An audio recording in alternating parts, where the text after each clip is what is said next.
ഇപ്പോൾ കെ മുരളീധരൻ മാധ്യമങ്ങളെ കാണുന്ന ഒരു തത്സമയം 23 പേരാണ് കാത്തിരുന്നു. എൻ്റെ ഓർമ്മ ശരിയാണെങ്കിൽ മെയ് 23-ാം തീയതിയാണ് കഴിഞ്ഞ തവണ സത്യപ്രതിജ്ഞ ചെയ്തത്. ഇതിപ്പോൾ 4-ാം തീയതി റിസൾട്ട് വന്നിട്ടേ ഉള്ളൂ. ഇന്ന് ഡേറ്റ് 8 ഉള്ളൂ. അപ്പോഴേക്കും ഇതിനത്ര തിരക്ക്. ഇപ്പോഴത്തെ മുഖ്യമന്ത്രിക്ക് 23-ാം തീയതി വരെ കാലാവധി ഉണ്ടല്ലോ. 2 ദിവസത്തിനുള്ളിൽ തീരുമാനം ഉണ്ടാവും, സംശയമൊന്നുമില്ല. ഞാൻ ഇന്നലെ പറഞ്ഞല്ലോ, ഞായറാഴ്ച പ്രഖ്യാപനം വരും, അതിലപ്പുറം നീണ്ടുപോയില്ല.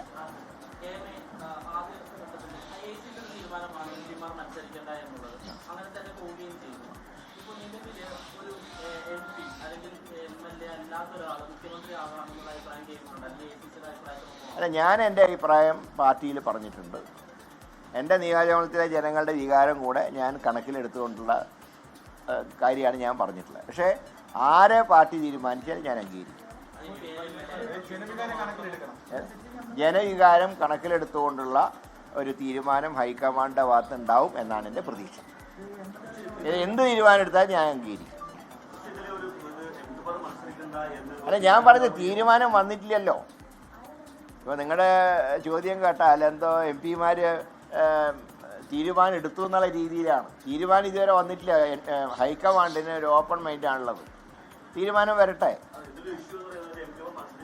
ഒരു ഇഷ്യൂ ഇപ്പം ഇല്ല. ഞാൻ പറഞ്ഞു, നിലവിൽ ഒരു ഇഷ്യൂ ഇല്ല.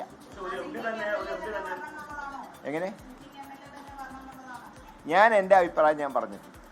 അത് ഫൈനൽ ഡിസിഷൻ വന്നതിന് ശേഷം ഞാൻ എന്താണ് പറഞ്ഞതെന്ന് നിങ്ങളോട് പറയാം. അപ്പം ഞാൻ ഉദ്ദേശിച്ച ആളല്ല വന്നതെങ്കിൽ പോലും ഞാൻ ആരെ പിന്തുണച്ചു എന്ന് പറയുന്നതിൽ എനിക്ക് യാതൊരു മടിയില്ല. പക്ഷേ ഇപ്പോഴത് പറയേണ്ട നേരമായിട്ടില്ല. ഞാൻ പറഞ്ഞു, നിങ്ങൾ തീരുമാനം വന്നില്ലല്ലോ, പിന്നെ ഇത് എം പിമാരായി എന്നുള്ള മട്ടിൽ എന്തിനാണ് ചോദിക്കുന്നത്? തീരുമാനം വരട്ടെ, തീരുമാനം വന്നിട്ട് നമുക്ക് ആലോചിക്കാം.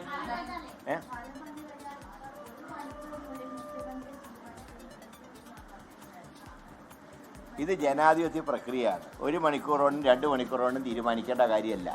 MLA-മാർ 63 കോൺഗ്രസ് MLA-മാരുണ്ട്. അവരുടെ അഭിപ്രായം അറിയണം. അതോടൊപ്പം തന്നെ ഘടകകക്ഷികളുമായിട്ടും ചർച്ച ചെയ്യണം. ഇന്നലെയൊക്കെ കഴിഞ്ഞിട്ടുണ്ട്, ചർച്ചയൊക്കെ കഴിഞ്ഞു. MLA-മാരുടെ അഭിപ്രായം ചോദിച്ചു കഴിഞ്ഞു.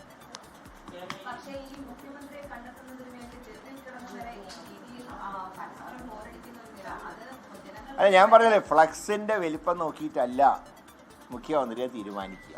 അത് ചില ചിട്ടവട്ടങ്ങളൊക്കെ ഉണ്ട്, അതനുസരിച്ചേ നടക്കും. അതെനിക്ക് അറിഞ്ഞുകൂടാ. ഏതായാലും തീരുമാനം വരട്ടെ. ശരി.